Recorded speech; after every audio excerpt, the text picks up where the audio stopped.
works.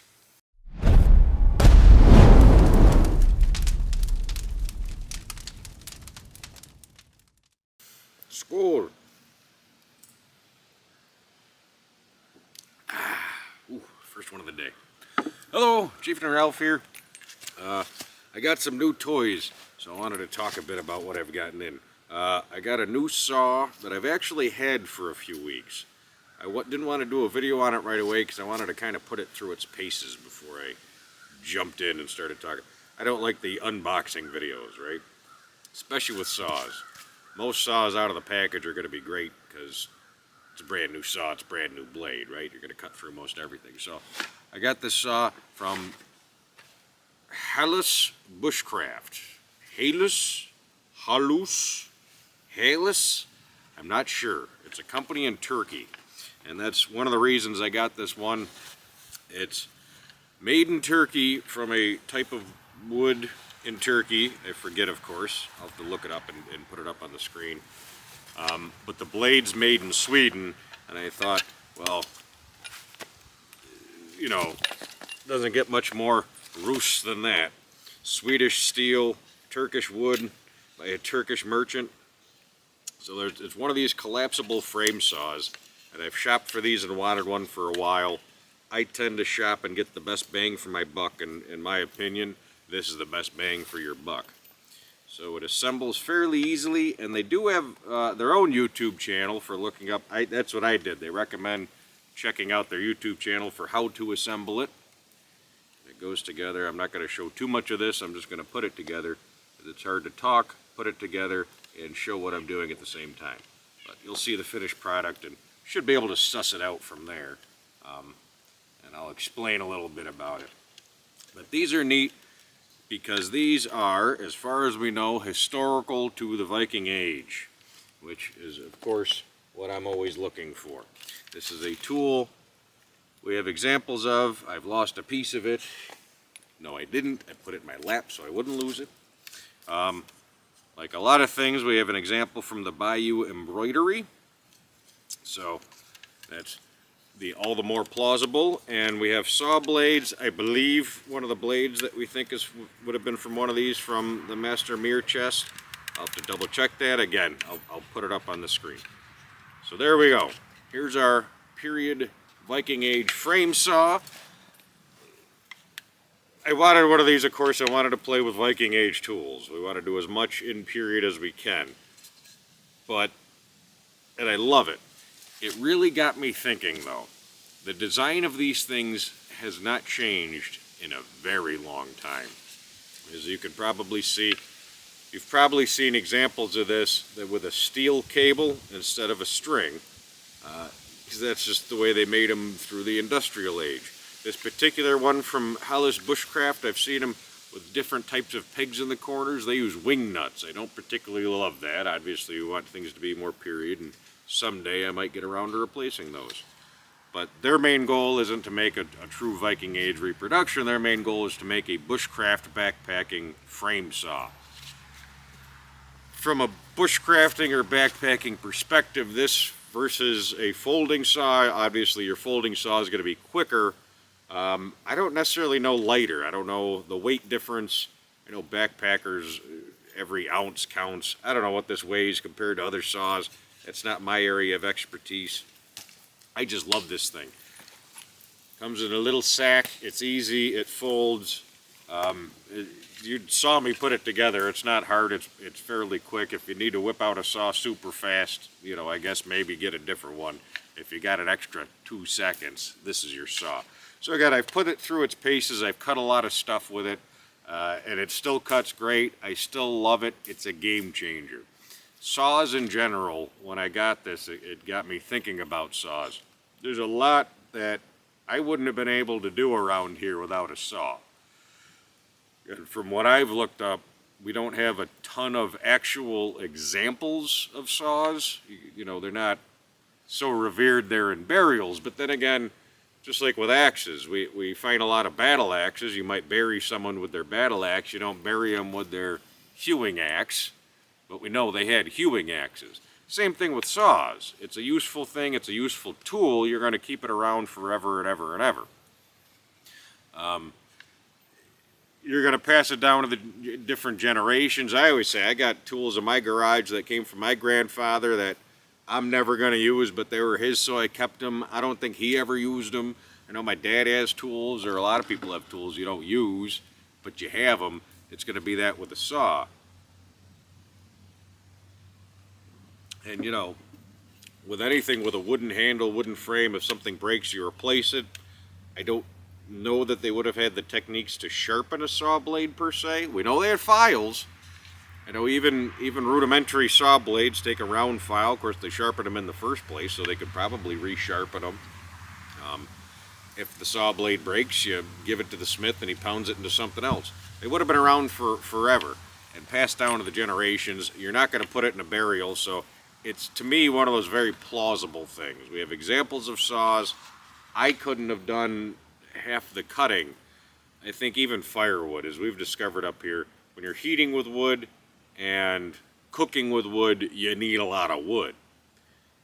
And it needs to be a certain length. And if you've ever split firewood, you're not going to split a 6-foot piece of firewood. The smaller you cut it, the easier it is to split. So you're going to want to cut things small. You could take all day and process 1 or 2 logs with an axe into firewood, or you use a saw. I don't think they would have been able to. I mean, look at an example. Look at a long ship. The ends aren't pointy like they used an axe. They're flat like they sawed the lumber. I think it's very obvious that these, to me it's obvious, these were a lot more widespread than people really think about. They just had to be. It's, again, living history, and that's what we do up here. We play. Without a saw, they would have had a lot of saws. And that doesn't mean everyone would have owned a saw. We know we posit that they had a lot more communal living. You'd have 2-3 families in one long haul. So you needed 1 or 2 saws. It wasn't, not everyone in the neighborhood had a tool shed and a saw in it. You need 1 or 2 saws. Everyone would use it, put it back where you found it and use it again. So they weren't everywhere. There weren't a million of them, that is to say. So, yeah, plausible. Hellas bushcraft, again, it's, I believe, the best bang for your buck. I love it. I've used it a lot.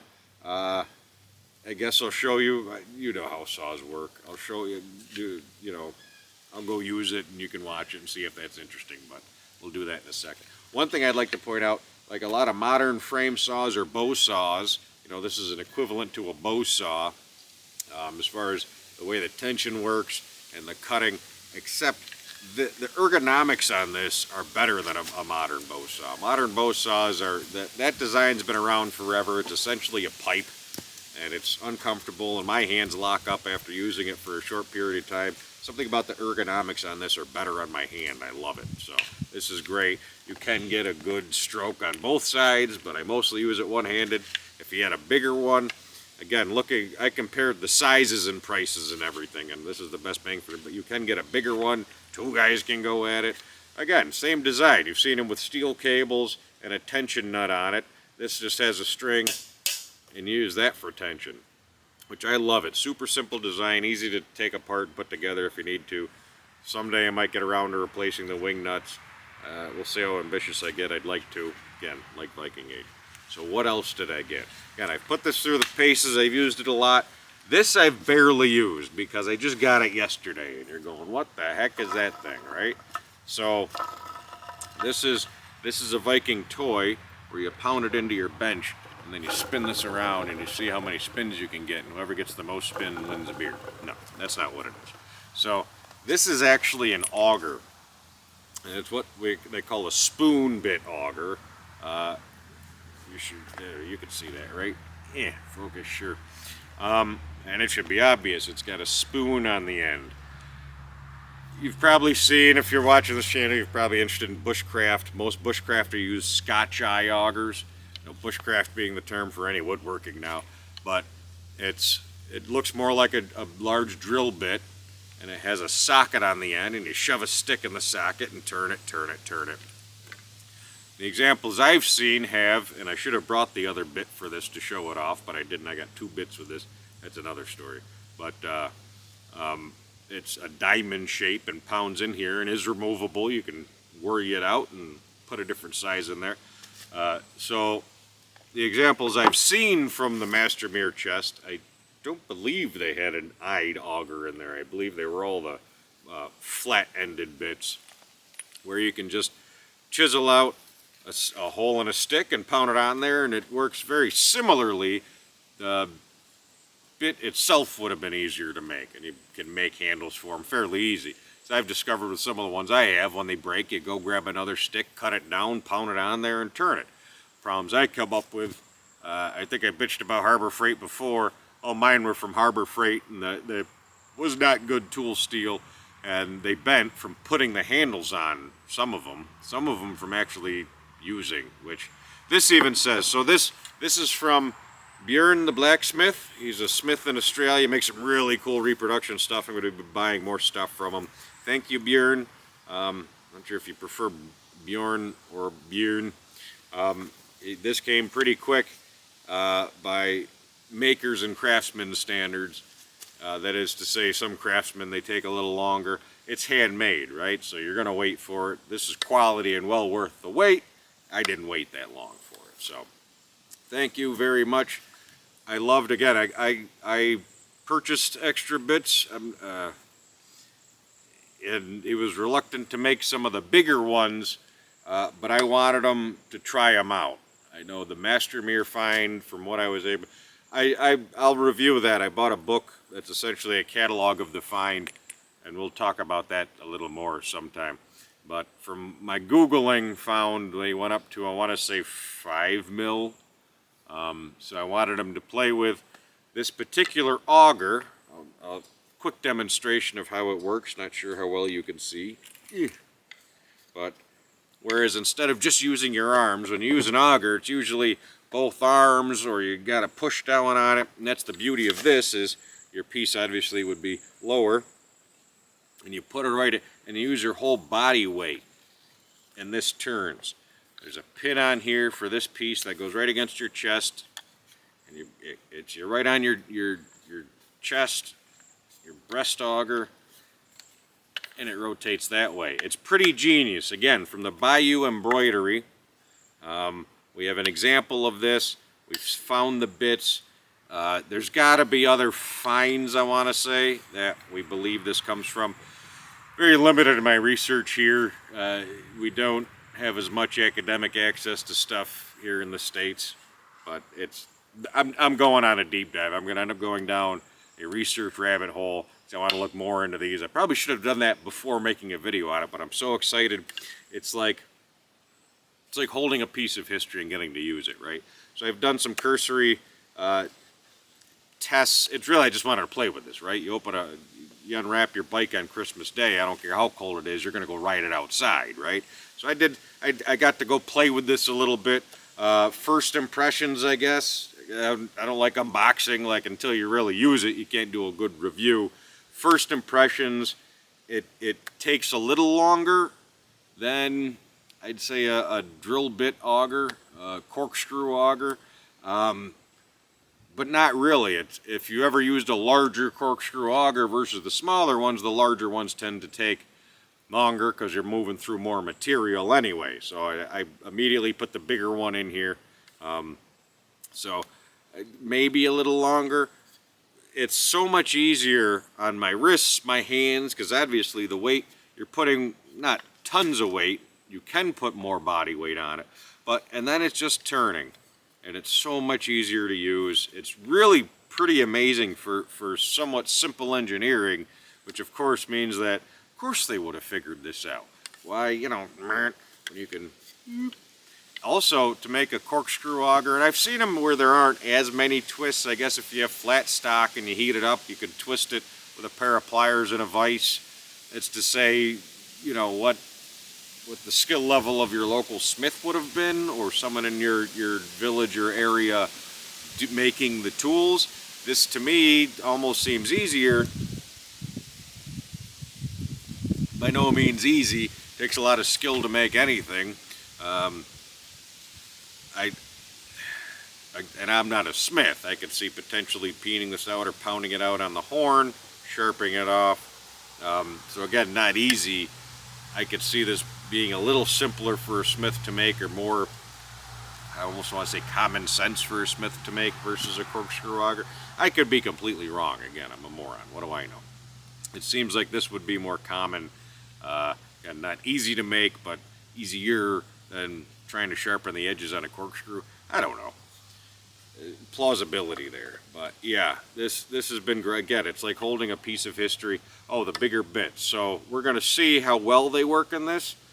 I might end up using those just with a handle. Again, I can chisel out a handle, a stick, and pound it on there for the bigger ones to be used more like a traditional hand auger versus this one. Because the bigger ones, I don't want anything to break. So Bjorn actually recommended, he wasn't sure how the bigger ones would work in here, so we're going to find out. Hopefully nothing breaks, obviously.